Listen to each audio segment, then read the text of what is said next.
পাহাড়ের কোলে গড়ে ওঠা অপূর্ব সুন্দর রাজ্য ত্রিপুরা, যেখানে সবুজ উপত্যকা, ঘূর্ণায়মান পাহাড়, ঘন অরণ্য প্রকৃতির মনোরম দৃশ্য সৃষ্টি করে। এখানকার জলবায়ু, বৃষ্টিপাত, মৃত্তিকা এতটাই উন্নত যে অন্যান্য সম্পদের পাশাপাশি পাম তেল চাষের জন্য উপযুক্ত।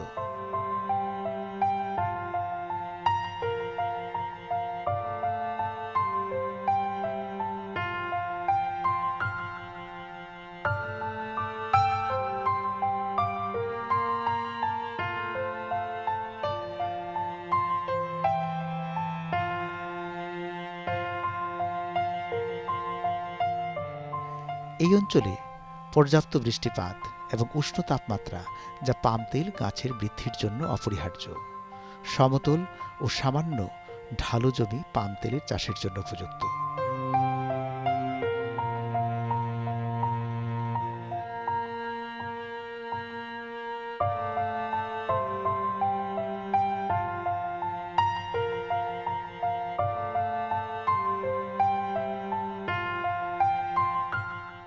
পাম তেল বর্তমানে বিশ্বের অন্যতম গুরুত্বপূর্ণ ভোজ্য তেল এবং বাণিজ্যিকীকরণের ফলে এটি একটি গুরুত্বপূর্ণ অর্থনৈতিক ফসল হিসাবে বিবেচিত হয়েছে।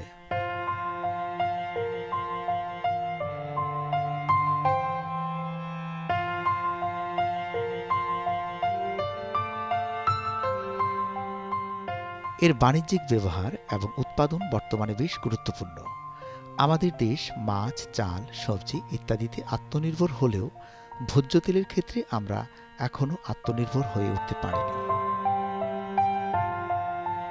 সেই দিকে লক্ষ্য রেখেই পাম তেল উৎপাদন স্বয়ংসম্পূর্ণতা অর্জনের জন্য উত্তর পূর্ব ভারতের রাজ্যগুলিতে, বিশেষ করে আসাম, মণিপুর, মিজোরামের পাশাপাশি আমাদের ত্রিপুরাতেও পাম অয়েল চাষের এক উল্লেখযোগ্য অগ্রগতিতে এগিয়ে যাচ্ছে।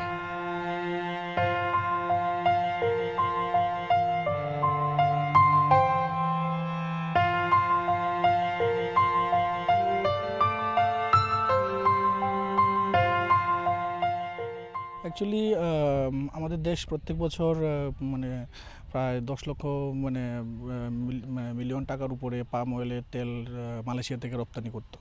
তো দেশের সরকার একটা সিদ্ধান্ত নিয়েছে যে national mission on edible oil palm, এই স্কিমের অধীনে আমরা সারা দেশে যেখানে বৃষ্টিপাতের পরিমাণ বেশি সেখানে আমরা এই ধরনের চাষবাসটা নিই। তো নর্থ ইস্ট ইন্ডিয়াতে আমাদের অরুণাচল, মিজোরাম, ত্রিপুরা, মেঘালয় এইসব জায়গাতে আমরা নিয়েছি। তো আমাদের এখানকার বিশাল করে কসবা গ্রাম পঞ্চায়েতে আমাদের প্রায় 25খানি জায়গাতে আমাদের রঞ্জিত দেববর্মা, সুনীল দেববর্মা, বিকি দেববর্মা, প্রণব দেববর্মারা ওনারা এই জায়গাতে অয়েল পামের চাষ করেছে। তো এটা 2023-24 অর্থবর্ষে এটা হয়েছে। ওনারা আর 2 বছর পরে ফলন পাওয়া শুরু হয়ে যাবে। তো এটা একটা জিনিস ভালো কি, এই যে এটা একটা গাছ থেকে একটা গাছের দূরত্ব 9 মিটার। তো মাঝখানে অনেক জায়গা খালি থাকে, সেই জায়গাতে আমাদের বিভিন্ন ইন্টারক্রপিং করা যায়। এটার জন্য আর্থিক সাহায্য ধরা আছে ওনাদেরকে।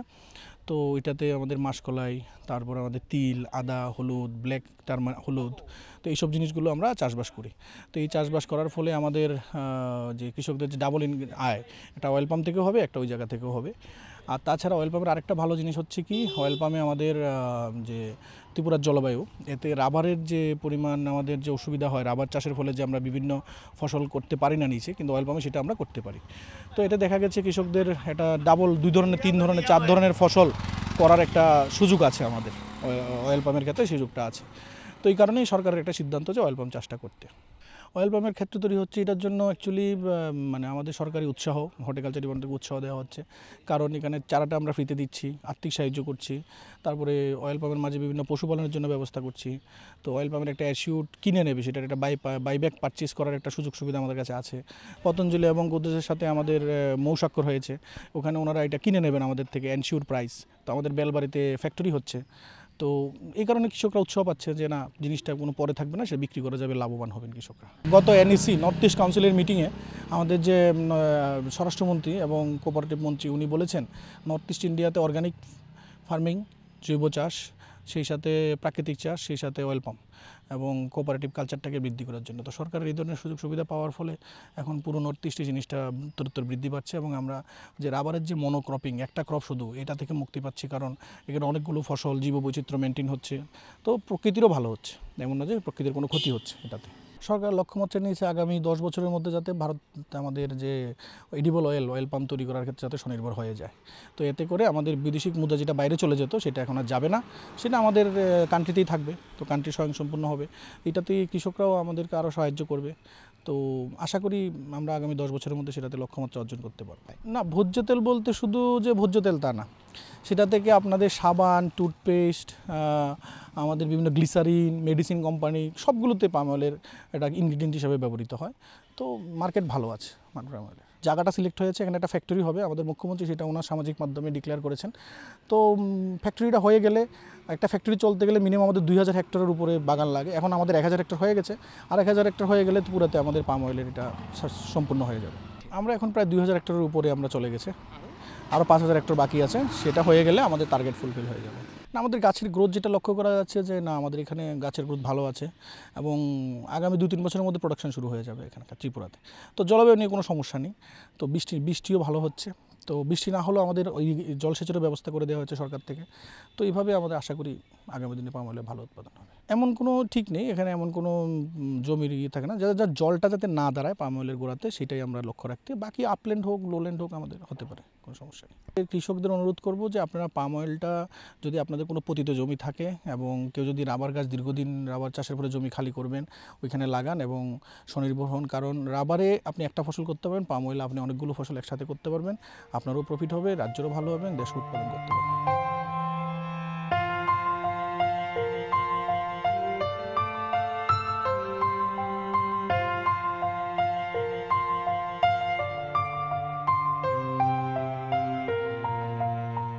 এই অঞ্চলের জলবায়ু, মাটি এতটাই উর্বর যে পাম অয়েল চাষের ক্ষেত্রে উপযুক্ত আদর্শ স্থান, যা পাম তেল গাছের বৃদ্ধির জন্য অপরিহার্য।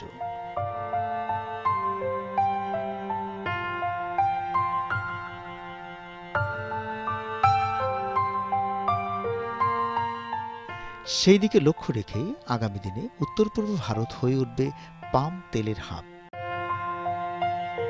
এই লক্ষ্যকে সামনে রেখে Bishalgarh agri sub division Golaghati কসবা গ্রাম পঞ্চায়েতের অধীনে সুনীল দেববর্মা, রঞ্জিত দেববর্মা, বিকি দেববর্মা তাদের 5 হেক্টর বিশাল জায়গা জুড়ে পাম গাছের চাষ ও ক্ষেত্র তৈরি করেছে। গোলাঘাটি স্থিত কসবা গ্রাম পঞ্চায়েতের মানুষের আর্থ সামাজিক ব্যবস্থার উন্নয়নের লক্ষ্যে এবং রাজ্যের ভোজ্য তেলের চাহিদা মেটাতে তাদের এই প্রচেষ্টা। কৃষকরা এই চাষের জন্য প্রয়োজনীয় সব ধরনের সহায়তা ছাড়াও কৃষকদের উপযুক্ত প্রশিক্ষণ নিচ্ছেন।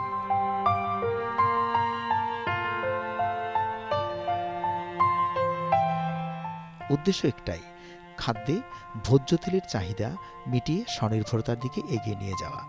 পাম তেলের চারা রোপণ করার জন্য সঠিক দূরত্ব বজায় রাখা জরুরি। সাধারণত একটি নির্দিষ্ট দূরত্বে চারা রোপণ করা হয়, যা গাছের বৃদ্ধি এবং ফলন উভয়কেই প্রভাবিত করে।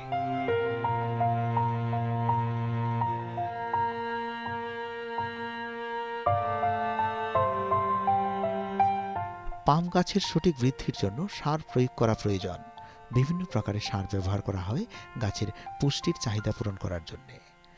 পাম তেলের গাছ বিভিন্ন রোগ, পোকামাকড় দ্বারা আক্রান্ত হতে পারে, তাই নিয়মিত পর্যবেক্ষণ করাও জরুরি। পাম তেল গাছের ফল সাধারণত 4 থেকে 5 বছর পরে সংগ্রহ করা হয়। ফল পেকে গেলে তা সংগ্রহ করে পাম তেল নিষ্কাশন করা হয়। যেহেতু নির্দিষ্ট দূরত্ব বজায় রেখে পাম চারা রোপণ করা হয়, সেই দিকে লক্ষ্য রেখে পাম তেল চাষ করা জমিতে অন্যান্য ফসলও চাষ করা হয়। পাম তেলের সাথে সাথী ফসল হিসাবে কিছু সবজি, ডাল শস্য, ফক্সটেল, হলুদ, তিল, আদা এগুলি কিছু সম্ভাব্য ফসল যা পাম তেল চাষের জমিতে করা যেতে পারে, যার মাধ্যমে আত্মনির্ভর ভারত গড়ার যে লক্ষ্য, ওই লক্ষ্যে কৃষকদের আত্মনির্ভরতা বাড়ানোর জন্য এটা ভাবা হচ্ছে যে এই পাম অয়েলের উৎপাদন নর্থ ইস্টে, আমাদের উত্তর পূর্ব ভারতে এখানটাতে কি করে বাড়ানো যায়, সাথে আপনার সাউথ ইন্ডিয়াতে হচ্ছে। এখন আমাদের ত্রিপুরাতে এই স্কিমের সূচনা হয় 2022-এর অগাস্ট মাসে। এখন অবধি আমরা এই যে পাম অয়েল যে ত্রিপুরাতে লাগিয়েছি, বিগত 2 বছরে আমরা লাগিয়েছি অ্যারাউন্ড 3500 হেক্টর। এই পাম অয়েল জিনিসটা কি আসলে আমাদেরকে সেটা বুঝতে হবে। দৈনন্দিন জীবনে আমাদের সকাল থেকে উঠে আমরা যে ব্যবহার করি টুথপেস্ট, তারপরে আমাদের সাবান, শ্যাম্পু, কসমেটিক্স, বিভিন্ন ফার্মাসিউটিক্যাল প্রোডাক্টস এবং মেশিনারি ইন্ডাস্ট্রি এবং আমরা যে যত ধরনের ফাস্ট ফুড খাই, মার্কেটে যত ধরনের ফাস্ট ফুড আমরা খাই, যত ধরনের বিস্কিট খাই, নমকিন, চানাচুর জাতীয় যত ধরনের ইউজ করি, সবগুলোতেই পামোলিন অয়েলের ব্যবহার আছে। তো ওই দিকটাতে দেখতে গিয়ে এই পামোলিন অয়েলের চাষ শুরু করা হয়, যাতে বাইরে থেকে যে পয়সার পামোলিন অয়েলটা নিয়ে আসা হচ্ছে সেটা যাতে কমিয়ে ওই পয়সাটা যাতে আমাদের ভারতবর্ষে রাখা যায় বা আমাদের ত্রিপুরা রাজ্যে রাখা যায়, আমাদের নিজেদের কৃষকদের কাছে রাখা যায়, যার মাধ্যমে এটা আমাদের ভারতের অর্থনৈতিক দিকে বিভিন্নভাবে যোগান দিতে পারবে। সেটা হলো এটার মূল উদ্দেশ্য। তো আমাদের ত্রিপুরাতে এই যে পামোলিন অয়েলটা, পাম অয়েলের কাল্টিভেশন শুরু হয়েছে, এই পামোলিন অয়েলের মাধ্যমে আপনার কৃষকদের কি সুবিধা পাবে। ভারত সরকার যে স্কিমটা নিয়ে আসছেন, national mission in edible oil and oil palm, ওই স্কিমের মাধ্যমে সরকার অনেকগুলো সাবসিডি রেখেছেন কৃষক ভাইদের জন্য। এই পামোলিন গাছের যে চারা বাবদ 29,000 টাকা ফ্রিতে দেওয়া হচ্ছে, মানে চারাটা কৃষক ভাইদের ফ্রিতে দেওয়া হচ্ছে। পয়সাটা কে দিচ্ছে? সরকার। তারপরে কি দেওয়া হচ্ছে? প্রথমে আপনার 3,000 টাকা, 4,000 টাকা, 4,000 টাকা, মোট 11,000 টাকা আপনার হাফ মুন টেরেস, জঙ্গল ক্লিনিং এবং বায়োফেন্সিংয়ের জন্য 11,000 টাকা। তারপর কি দেওয়া হচ্ছে? 10,000 টাকা ইন্টিগ্রেটেড ফার্মিং সিস্টেম। আমরা দেখতে পাই এই যে পামোলিন অয়েল যে কাল্টিভেশন যে প্রসেসটা, এটাতে আপনার প্রসেসটা হচ্ছে কি ট্রায়াঙ্গুলার মেথডে হয়, 9 metre by 9 metre by 9 metre. তো আপনারা বুঝতেই পাচ্ছেন এখানে অনেকটা জায়গা খালি থাকে। তো এখানে এই খালি জায়গাকে ইউজ করে কৃষক কিভাবে একটি জায়গার মাধ্যমে 2 রকমের আয় পেতে পারে, 3 রকমের আয় পেতে পারে, এই উদ্দেশ্যে যেটা আমি বললাম সাবসিডির ব্যাপারে, চারা বাবদ 29,000 টাকা ফ্রি, তারপর হাফ মুন টেরেস, জঙ্গল ক্লিনিং, বায়োফেন্সিংয়ের জন্য 11,000 টাকা ফ্রি, তারপর 10,000 টাকা ইন্টিগ্রেটেড ফার্মিং সিস্টেম, পিগারি, গোটারি এগুলোর জন্য, তারপর 6,250 টাকা ম্যানেজমেন্ট কস্ট হিসাবে, মানে সার ওষুধ ম্যানেজমেন্টের জন্য প্রথম 4 বছর দেওয়া হবে। আবার 6,250 টাকা দেওয়া হবে প্রথম 4 বছর, ওটাকে বলা হয় ইন্টারক্রপিং করার জন্য, মানে অন্তর্বর্তী ফসল চাষের জন্য, যার মাধ্যমে কৃষক ভাইয়েরা এই যে প্রথম 4 বছরে ওই যে খালি জায়গা থেকে বিভিন্ন ধরনের যেমন উৎপাদন করতে পারে। যেমন আমাদের এই বাগানে আপনারাও দেখতে পেয়েছেন তিল শস্য চাষ হচ্ছে, ব্ল্যাক টার্মারিক, ব্ল্যাক জিঞ্জার, আরও বিভিন্ন মুং, গ্রাউন্ডনাট, এগুলোর ফসল চাষ হচ্ছে ইন্টারক্রপিং হিসাবে, সেই উদ্দেশ্যে। আর পাম অয়েলের যে আয়কর যে ইনকামটা, প্রথম 4 বছর গাছটার থেকে আয় শুরু হবে না, ওটাকে বলা হয় গ্যাস্টেশন পিরিয়ড। 4 নম্বর বছর থেকে ওটাতে 12 মাস এফএফবি, ফ্রেশ ফ্রুট ব্রাঞ্চ, ওইটা 4 নম্বর বছর থেকে 30 থেকে 35 বছর পর্যন্ত এটার উৎপাদন ক্ষমতা এই গাছগুলোর আসবে, 12 মাস আয় হবে। আর এটার আয়টা নির্ভর করে ম্যানেজমেন্টের উপরে। সঠিক পরিচর্যার মাধ্যমে আমরা সাউথ ইন্ডিয়া সাইডে দেখতে পেয়েছি সেখান থেকে 5 থেকে 7 লক্ষ টাকা অবধি আয় পাওয়া যাচ্ছে হেক্টর প্রতি। তো আমাদের ত্রিপুরাতে মাত্র এটা 2য় বছর। তো আমরাও আশা করছি আমাদের কৃষক ভাইরা ভালোভাবে পরিচর্যার মাধ্যমে এটা থেকে আমরা ভালো আয় পাবো।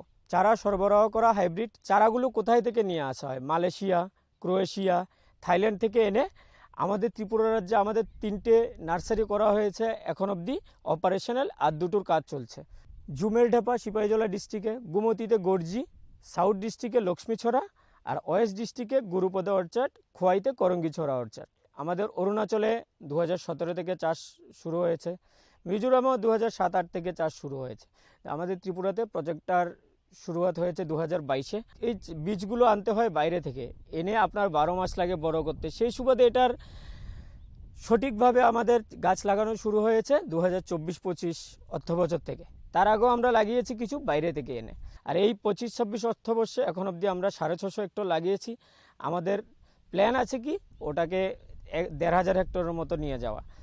সাথে এটাতে কৃষক ভাইদের যে আমাদের লাভ যদি আমরা বলতে চাই, প্রথম লাভ কি, গাছ লাগানো থেকে আগামী 30 বছর পর্যন্ত ওনাদের যে টেকনিক্যাল গাইডেন্স, গাছের কোনো রোগ পরিচর্যাতে ফিল্ডের টিম পুরো সাপোর্ট করবে ওনাদের সাথে, ডিপার্টমেন্ট অফ হর্টিকালচার তো আছেই।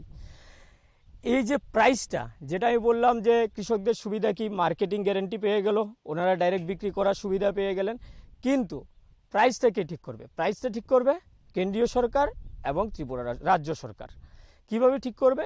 ইন্টারন্যাশনাল মার্কেটের সাথে ট্যালি করবে, যেটাকে বলা হয় এমএসপি, মিনিমাম সাপোর্ট প্রাইস। হর্টিকালচারের এই ক্রপটাতে মিনিমাম সাপোর্ট প্রাইস রাখা হয়েছে, যেটাতে গভর্নমেন্ট প্রাইস ডিক্লেয়ার করবে এবং কোম্পানিকে ওই প্রাইসেই কিনে নিয়ে যেতে হবে। গভর্নমেন্ট যদি বলে, যেমন আজকের দিনে এটার প্রাইস আছে 14 টাকা 50 পয়সা, ত্রিপুরাতে এখনও প্রাইস ডিক্লেয়ার করা হয়নি, তো কারণ এখনও ফসল উৎপাদন শুরু হয়নি। তো যেই প্রাইস গভর্নমেন্ট ডিক্লেয়ার করার পরে কোম্পানি কিনে নিয়ে যাবে সেম প্রাইসে, কোথাও 10 পয়সা বা 1 পয়সারও কম দেওয়ার কোনো স্কোপ নেই। তারপরেও যদি দেখা যায় কোম্পানি 1 টাকা কমে নিয়ে গেল বা 2 টাকা কমে নিয়ে গেল, তাহলে কেন্দ্রীয় সরকার ওই টাকাটা পে করবে। ওটাকে কি বলা হয়, ভায়াবিলিটি গ্যাপ। সেটাও রাখা আছে কৃষকদের সুবিধার জন্য এই স্কিমটাতে।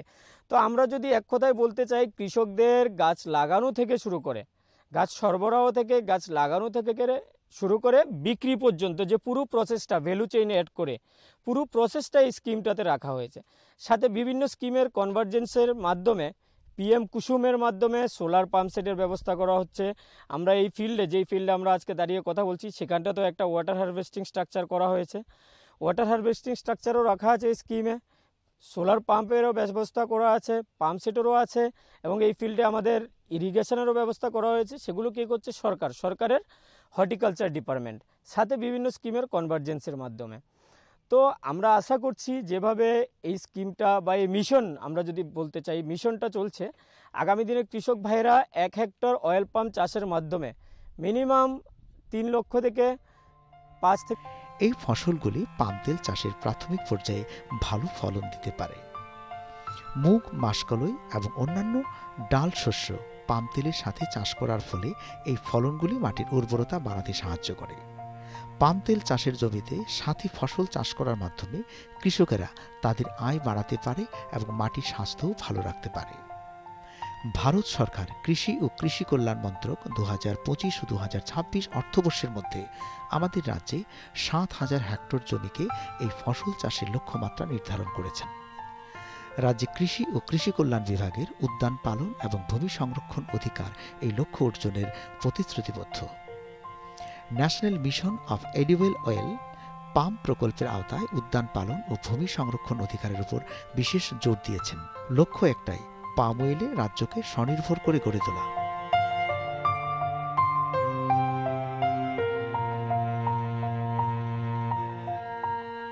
এখানে প্রায় 5 হেক্টর পাম অয়েল বাগান করানো হয়েছে। তো ওই বাগানের পাম অয়েল বাগানের মাঝখানে যে গ্যাপগুলো আছে, ওইখানে আমি ইন্টারক্রপ হিসেবে তিল, মাসকলাই, ফক্সটেল, বিভিন্ন ওই গ্রাউন্ডনাট, ওইগুলা আমরা কৃষি দপ্তরের সাহায্যে বেনিফিশিয়ারিদের মানে দিয়েছি এবং করানো হয়েছে। তো আমরা দপ্তর থেকে সার, বীজ সম্পূর্ণ বিনা পয়সা ওদেরকে সাহায্য করানো হয়েছে। আমি প্রতিদিনই ফিল্ডে আসি, এখানেও আসি। তো এখানে এসে ওদের কৃষকদের সাথে কথা বলে ওদের সমস্যা সমাধান করি। পাশাপাশি তাদের যে দাবি ওগুলো মেটানোর চেষ্টা করি। আমাদের ডিপার্টমেন্টের মাধ্যমে যা আছে, যেমন এসপি, ইউরিয়া, পটাশ, পাশাপাশি বায়ো ফার্টিলাইজার আছে, বিভিন্ন বায়ো ফার্টিলাইজার আছে, ওইগুলা দিয়ে থাকি। আর্থিকভাবে সার যে বিভিন্ন স্কিমের মাধ্যমে, যেমন তিল, গ্রাউন্ডনাট, ফক্সটেল, ব্ল্যাকগ্রাম দেওয়া হয়েছে। ওদের সার দেওয়ার পাশাপাশি ওদের আর্থিকভাবে ওদের ক্যাশ রিটার্ন বিল করানো হয়। ইন্টারক্রপ আছে, এর মধ্যে সব তো আর ডিপার্টমেন্ট নেয় না। এর মধ্যে যেমন মাস্টার্ড, সিসামাম, গ্রাউন্ডনাট, এগুলা ডিপার্টমেন্ট নেয়। গত সপ্তাহ খানিক আগে কৃষকদের এই অ্যানিমোর স্কিমের মাধ্যমে যে তিল, ফক্সটেল, ব্ল্যাকগ্রাম, ওইগুলা, গ্রাউন্ডনাট, এগুলো দেওয়া হয়েছে। ওইগুলোর উপরে 2 দিনের ট্রেনিং করানো হয়েছে। ট্রেনিংয়ের পরে ওদের তো ভালোই সাড়া দিয়েছে। এখন ওরা যে বাকি আমাদের পাম অয়েল বাগানের মধ্যে যে বাকি জায়গাগুলো আছে, ওইগুলাও ওরা গ্রাউন্ডনাট চাষ করবে, তিলও চাষ করবে, বিভিন্ন ক্রপ করতে এরা উৎসাহ হয়েছে।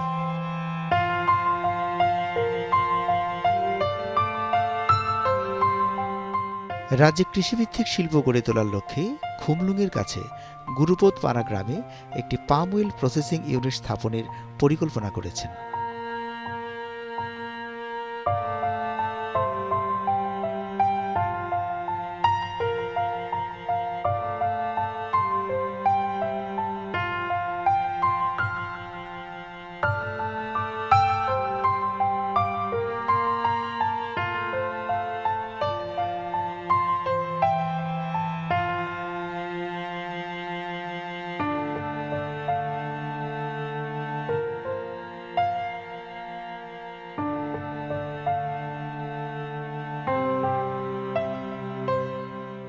থেকে 7 লক্ষ টাকা ইনকাম করতে পারবে। সেটা ডিপেন্ড করবে কৃষকদের পরিচর্যার উপরে। বাকি আমরা জানি এগ্রিকালচার সাবজেক্টটাই এমন, ওটাতে পরিচর্যার উপরে আপনাদের ফসলের উৎপাদন ক্ষমতা ডিপেন্ড করে। কিন্তু মিনিমাম যদি আমরা দেখতে পাই, মিনিমাম 2.5 থেকে 3 লক্ষ টাকা কৃষকরা তো আয় করতেই পারবে। আর ত্রিপুরার যে মাটিতে আমরা দেখতে পাচ্ছি, আমরা যদি এখানে দেখি আমাদের যে গাছগুলো আছে পেছনটাতেও আমরা দেখতে পাচ্ছি, আপনি দেখতে পাচ্ছেন 1.5 থেকে 2 বছরের মধ্যে গাছের গ্রোথটা কি হয়েছে। তো সেইভাবে আমরা দেখতে পেলে আমরা আশা করছি আগামী 2 মাস 3 মাসের মধ্যে এই গাছগুলোতে ফ্লাওয়ারিং শুরু হবে। ফ্লাওয়ারিং আসার পর আমরা এটাকে অ্যাবলেশন করি আগামী up to 4 years. After ablation ওটাতে আপনার এফএফবি প্রোডাকশন শুরু হয়, আর সেটা 12 মাস উৎপাদন ক্ষমতা থাকে গাছগুলোর, এবং মাসে 2 বার মিনিমাম হতে পারে। সেটা ডিপেন্ড করবে পরিচর্যার উপর। তো এই যে মিশনটা আমাদের ত্রিপুরা রাজ্যে আমাদের কৃষক ভাইদের অর্থনীতিতে এবং আমাদের ত্রিপুরার অর্থনীতিতে অনেকটা রোল প্লে করবে আমারও ব্যক্তিগতভাবে মনে হচ্ছে, কারণ বিভিন্ন প্রাইভেট কোম্পানির ইনভেস্টমেন্টও এই আমাদের ত্রিপুরাতে এসছে এবং দেশের বিভিন্ন রাজ্যে চলছে। তো ভারতবর্ষে মোট 14টা রাজ্যে এই পামোলিন অয়েলের চাষ চলছে, মানে অয়েল পাম প্লান্টেশন চলছে। আর নর্থ ইস্টে যদি আমি বলতে চাই, চলছে আসাম, ত্রিপুরা, নাগাল্যান্ড, মণিপুর, মিজোরাম, অরুণাচল প্রদেশ। তার মধ্যে মিজোরামে এবং অরুণাচল প্রদেশে ফ্যাক্টরি প্রসেসিং ইউনিট করা হয়েছে। খুমলুঙে গুরুপদ অর্চার্ডে 30 হেক্টর জায়গা হর্টিকালচার ডিপার্টমেন্ট গভর্নমেন্ট অফ ত্রিপুরার কাছ থেকে আগামী 30 বছরের জন্য লিজে নিয়েছে, যাতে প্রসেসিং ইউনিট, একটা মডেল নার্সারি এবং একটা মডেল প্লান্টেশন এবং ওয়ান স্টপ সলিউশন এবং R&D research and development lab এগুলো করার প্ল্যানিং আছে কোম্পানির আগামী দিনে, যার মাধ্যমে কি হবে আমাদের কৃষক ভাইদের যে সয়েল হেলথ চেক আপ এবং সাথে মাটির উর্বরতা ছাড়াও গাছের নিয়ে বিভিন্ন পরীক্ষা নিরীক্ষা, যাতে করে কৃষক ভাইরা সঠিকভাবে পরিচর্যা করতে পারেন, যাতে ওনাদের আয়টা বাড়ে, গাছের প্রোডাকশানটা বাড়ে। সে উদ্দেশ্যে আমরাও কাজ করে যাচ্ছি, আমাদের ফিল্ড টিমও কাজ করে যাচ্ছে ডাইরেক্টরেট অফ হর্টিকালচার এবং সয়েল কনজারভেশনের সাথে মিলে। এবং আমাদের ফিল্ডে এই 5টা ডিস্ট্রিক্টে আমরা মূলত কাজ করছি আজকের দিনে: Khowai district, west district, Sipahijala district, Gomati district, south district. এই 5টা ডিস্ট্রিক্টে আমাদের আজকের দিনে যদি আমরা দেখতে পাই, ত্রিপুরা রাজ্যে আমাদের 40 থেকে 50 জনের ম্যান পাওয়ার আছে, যেটা কোম্পানি পুরোপুরি দেখছে। তো তাতে দেখতে গেলে আমাদের বিভিন্নভাবে এমপ্লয়মেন্ট জেনারেটও এই মিশনটা অনেক ভূমিকা রাখছে। শুধুমাত্র আমাদের কৃষক ভাইদের জন্য নয়, ত্রিপুরার অর্থনৈতিক দিকে, ইকোনমিক গ্রোথে। আরেকটা যে মজার বিষয়, এই যে স্কিমে যে পয়সাটা কোম্পানি কৃষক ভাইদের দেবে, এটাতে কোনো ক্যাশ সিস্টেম নেই।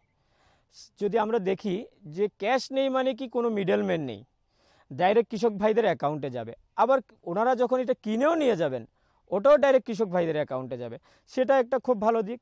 আর এই ফসল চাষের মধ্যে আমি 2-3টে জিনিস আমাদের কৃষক ভাইদের জন্য রাখতে চাই। প্রথমত হচ্ছে এই ফলটা চুরির কোনো ভয় নেই। কারণ কি, আপনি যেটা আমি একটু আগে আপনাদেরকে বললাম, সবাই রেজিস্টার ফার্মার হবে। তাহলে কি হবে, ফসলটা যদি কেউ চুরিও করে নিয়ে যায়, মার্কেটে গিয়ে কারোর দোকানে বিক্রি করতে পারবে না, কারোর কাছে বিক্রি করতে পারবে না। যেটা আমি অন্য ফসল বা অন্য ক্রপের ক্ষেত্রে দেখি, মিডলম্যানদের কাছে বিক্রি করা যায়, এটা কোনো বিক্রির স্কোপ নেই। আর কেউ যদি কিনেও নেই, ইউজ করতে পারবে না। আর যদি আমরা ভেবেও থাকি একজন বাগান থেকে আরেকজন নিয়ে যাচ্ছে, তাতেও হবে না, কারণ আমাদের প্রতি সপ্তাহে, প্রতি মাসে আমাদের থাকবে যে কোন কৃষক থেকে আমরা কত কেজি ক্রয় করছি। হঠাৎ করে কোনো কৃষকের বেড়ে গেল, আরেকজনের কমে গেল, তাতেও ওটা বুঝতেই পারছেন আপনারা, আমরা ইজিলি বোঝা যাবে যে এখান থেকে কেউ নিয়েছে। তো এটা একটা দ্বিতীয় সুবিধা। তৃতীয় সুবিধা কি, ত্রিপুরার যে আমাদের এডিসি এরিয়া বা অন্য জায়গাতে যদি দেখি, বানরের উপদ্রব যে জিনিসটা আছে, এই ফলগুলো যখন আসবে এগুলো কাটা কাটা থাকে, এবং গাছগুলো আপনারা দেখেছেন একটু আগে, গাছগুলো তো কাটা জাতীয়, তো বানর খাওয়ারও কোনো স্কোপ নেই। তো আমাদের মূলত কি ভয় থাকে আমাদের কৃষক ভাইদের? প্রথম ভয় থাকে আমি উৎপাদন তো করে নেব, বিক্রি কোথায় করব, সেই সুবিধা এই স্কিমে আছে। দ্বিতীয় ভয় থাকে আরে মার্কেটে দাম কমে গেছে, সেটাও এখানটাতে নেই, কারণ MSP সরকার রেখেছে। তৃতীয় সুবিধা কি আছে, চুরির ভয় নেই। চতুর্থ, বানরও নষ্ট করবে না। আর আমরা যদি প্রথম 4 বছর এই অয়েল পাম গাছকে যদি আমরা একটু লালন পালন করি, ওই গাছ আমাদেরকে আমাদের কৃষক ভাইদের আগামী 30 থেকে 35 বছর লালন পালন করবে।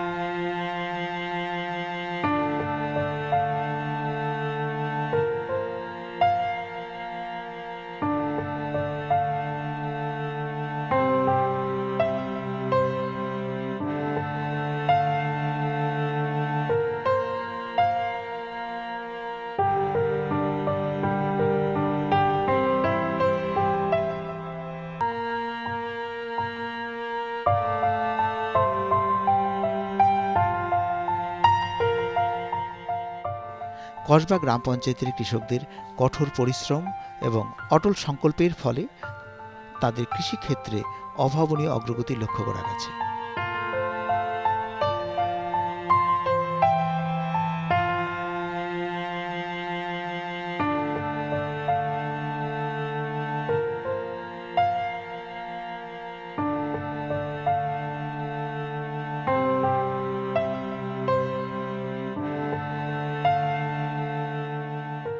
আমাদের এই কৃষি দর্শন অনুষ্ঠান দেখতে থাকুন ডিডি ত্রিপুরার পর্দায়।